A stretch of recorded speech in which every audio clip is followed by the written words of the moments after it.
Bienvenue au cours de rattrapage. On va aborder dans cette vidéo de chimie quelques notions pour bien comprendre pourquoi la matière à l'état solide reste cohérente ou pas selon les circonstances. Cohésion de la matière solide.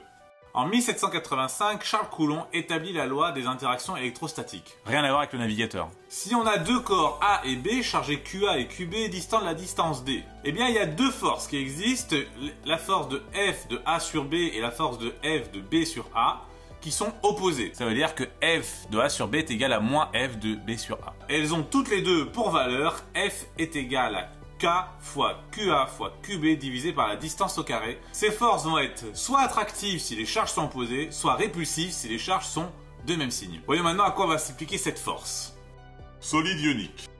Un solide ionique, c'est un ensemble d'anions et de cations, le tout étant neutre. Ainsi, chaque anion va s'entourer de cations, et donc les cations vont s'entourer d'anions, pour former un cristal globalement neutre. Et c'est l'interaction électrostatique qui va permettre la cohésion de ce cristal ionique. La formule d'un solide ionique, c'est ce qu'on appelle la formule statistique. Elle va nous indiquer quels sont les ions présents dans le solide ionique et en quelle proportion. On sait que l'ion qui est en premier dans le solide ionique est celui qui était positif, ou qui est positif à la base. Celui qui est en deuxième est le négatif. Par exemple, NaCl est composé d'autant d'ions sodium que d'ions chlorure.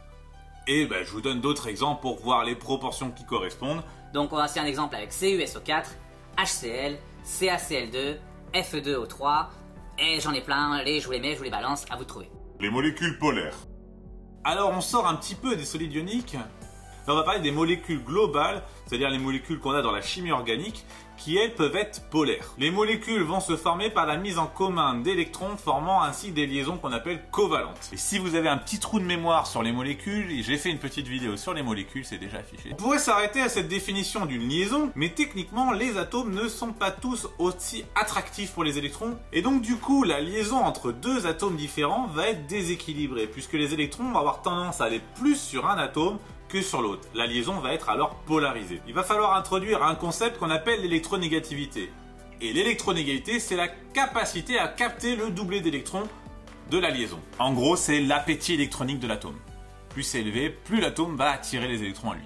Alors on a mesuré l'électronégativité des atomes, on les a rangés dans la classification périodique. Alors grosso modo, de la gauche vers la droite, c'est de plus en plus électronégatif, et du bas vers le haut, c'est aussi de plus en plus électronégatif. Ce qui fait que le plus électronégatif, c'est le fluor. Oui, parce que les gaz rares, ils font pas de liaison, donc ils sont pas du tout électronégatifs. Et on revient à ce qu'on disait, donc si on a deux atomes différents qui sont associés par une liaison, les électrons vont avoir tendance à être plus du côté de l'atome le plus électronégatif. Alors bien sûr, si on a deux atomes identiques, les électrons sont bien partagés entre eux. On parle alors d'une liaison polarisée, et on pourra indiquer sur cette liaison, d'un côté le pôle plus, celui où les électrons ne sont pas forcément, et de l'autre le pôle moins, celui où les électrons sont le plus souvent, c'est l'atome le plus électronégatif. On introduit alors le moment dipolaire, son unité c'est le Debye, le polaire il est collinaire à la liaison et il est orienté toujours du moins vers le plus. La conséquence, c'est que si on a des liaisons polarisées dans une molécule, la molécule peut devenir polaire, mais ça dépendra aussi de sa géométrie. Pour déterminer le moment dipolaire d'une molécule, il suffit de faire la somme des moments dipolaires des liaisons. Ce qu'il faut savoir faire, c'est ce que je vais vous faire maintenant. Déterminer le moment dipolaire d'une molécule.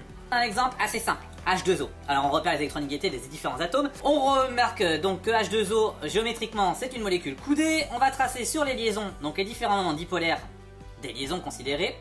On fait une petite somme vectorielle et nous voici avec le moment dipolaire. On peut donc dire que H2O est polarisé. Je vous fais un autre exemple avec une molécule apolaire. Prenons CH4 ou CO2, c'est pareil. Alors si on regarde pour CH4, la géométrie va nous imposer forcément une apolarité, puisque la somme des vecteurs nous ramène à un vecteur nul. Et pour CO2, c'est le même principe, la somme des moments dipolaires nous amène à un vecteur nul. On a donc des molécules qui sont apolaires. Et la géométrie ne donne pas forcément systématiquement une molécule apolaire ou polaire. Solide moléculaire.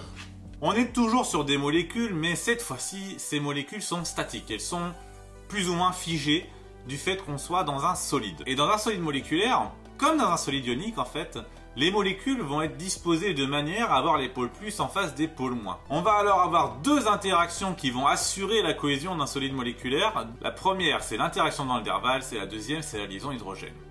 L'interaction de Van der Waals. Du scientifique du même nom, bien sûr, ici. Voilà. Les interactions de Van der Waals, ce sont des interactions entre dipôles électriques. Ça va être l'application directe de la loi Coulomb aux molécules polarisées. Puisqu'une molécule polarisée forme un dipôle permanent, eh bien, elles vont se positionner de manière à avoir le plus en face du moins. C'est l'interaction de Van der Waals. La géométrie de la molécule va nous donner de plus ou moins grandes interactions de Van der Waals. Si on prend par exemple une molécule linéaire, eh bien les interactions de Van der Waals vont être assez puissantes puisqu'elles vont pouvoir, les molécules s'imbriquer les unes sur les autres, tandis qu'une molécule ramifiée, eh bien, elle va avoir moins d'interactions de Van der Waals possible. Dans le cas de molécules apolaires, il n'y a pas de dipôle permanent, mais on a ce qu'on appelle un dipôle instantané, puisque techniquement les électrons se déplaçant à l'intérieur de la molécule, ils vont être par moment plutôt d'un côté que de l'autre. La molécule va être instantanément polarisée, et c'est cette instantanéité de la polarisation qui permet les interactions de Van der Waals de manière permanente. La liaison hydrogène. C'est une autre interaction qui peut être responsable de la cohésion des solides moléculaires, mais elle n'est pas présente toujours. Une liaison hydrogène, c'est l'interaction entre un atome d'hydrogène qui est lié à un atome très électronégatif dans sa molécule avec un doublé non-liant d'une autre molécule. En général, on le représente par un trait discontinu et on va avoir ces liaisons hydrogènes se trouvant notamment entre les H liés à des oxygènes ou des azotes en face donc d'un doublé non-liant présent sur un oxygène, un azote ou peut-être même un chlore. On va en trouver ici par exemple dans l'eau ou dans l'ammoniac ou même dans le méthanol, qui est très simple, on peut faire l'éthanol. Changement d'état. Pour passer du solide au liquide, il faut chauffer. L'énergie thermique qui est apportée, en fait, elle va servir à rompre les liaisons intermoléculaires.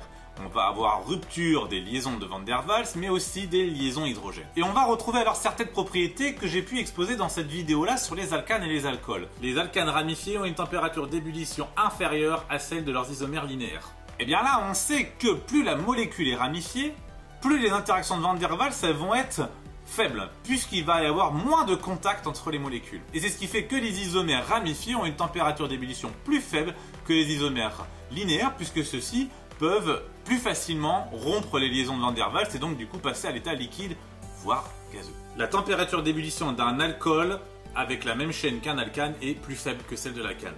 Et bien ici, la différence entre alcane et alcool, elle vient tout simplement du fait de l'existence de ces fameuses liaisons hydrogènes, qu'il va falloir rompre en plus pour les alcools par rapport aux alcanes. Et c'est ce qui fait que la température d'ébullition d'un alcool est plus élevée que celle de l'alcane correspondant. Ce cours de rattrapage est terminé. C'était plutôt dense. J'en ai chié.